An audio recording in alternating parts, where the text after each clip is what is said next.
Okay, this is Nieco that we were here last week on just a quick first time introduction to the owner visit, and that blower motor was dead. You can look back at all my Nieco videos. I have always said that this heat shield has to open to the front this way.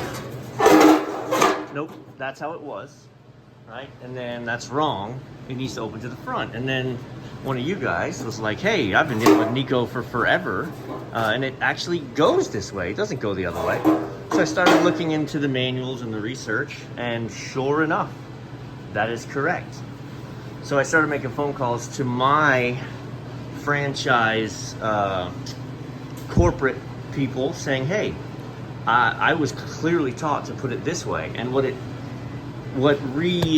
cemented that to be correct to me is if you calibrate it this way, right? So we have always calibrated our Niecos like this. So if you calibrate it this way and then put it on backwards, it doesn't heat. So I would be set for 625, they'd put this on backwards and I'd be 40 degrees short the whole time. So that always cemented in my mind that this is the correct way, but this is not the correct way. This is the correct way.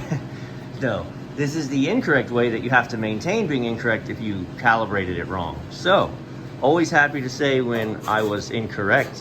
Hurts my heart to know I've been running all around town telling people their stuff is on backwards when I was incorrect. But better we find out now, acknowledge it, circle around and start being right, than to continue running around in ignorance. So, thank you, gents. Here nor there, you can see that chain is rough. But if you look, it's not that it's rough that it's being dragged. Look at, they're all bowed this way. They're all bowed that way because they're catching on something, and they're catching on something because of this slack. You can't have this slack in here.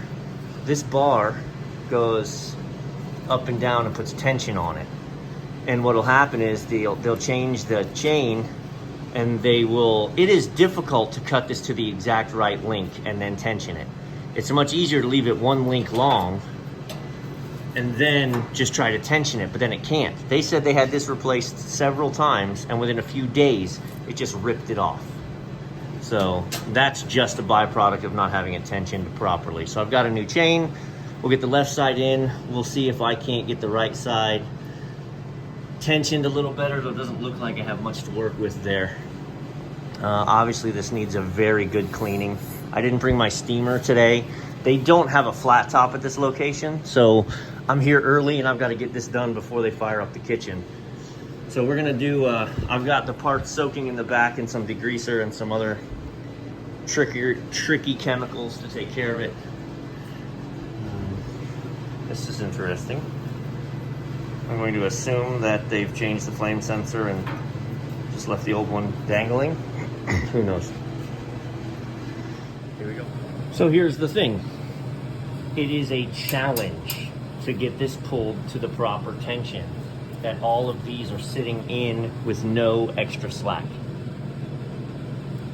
But that's the headache I go through to get it right. This unit, you can see, they left at least one link, if not two extra, so they could hook the chain easy. But now we've got this problem. And so these are slowly dragging on these metal scrapers that have all this buildup, and then they're getting pulled and torn. And I've got a left chain today, I don't have a right. So I'm gonna have to make do with the right, but also, I mean, just from a dollar's perspective, these chains are brutal. These chains are brutal expensive. I had to put in that fan motor. I mean, he's dropping thousands of dollars on parts, like cost. Like just the cost on these are multiple thousands of dollars. Time you have $100 and something a foot, and there's 5 foot of chain on there, and you have this like $800 little motor. He's missing this scoop that goes right here that I had to order, which was like 400 bucks. I mean, these things are brutal, man. So now that I know I've got the chain set, I think I've got half hour before they get here and want to fire up the kitchen. I'm gonna go ahead and pull these boxes, make sure our air holes are clean, make sure our burner tubes are all right. All right, so she's heating up. This little cooler lives underneath it, so while I had it out, I just pulled the back panel because these never get, yeah, look at that. And the only, oh, she just sucked down. Look at that coil. So that's gonna break down this summer. Plus there's plastic bags sucked into it. So let's just brush that off real quick for them. Prevent that problem.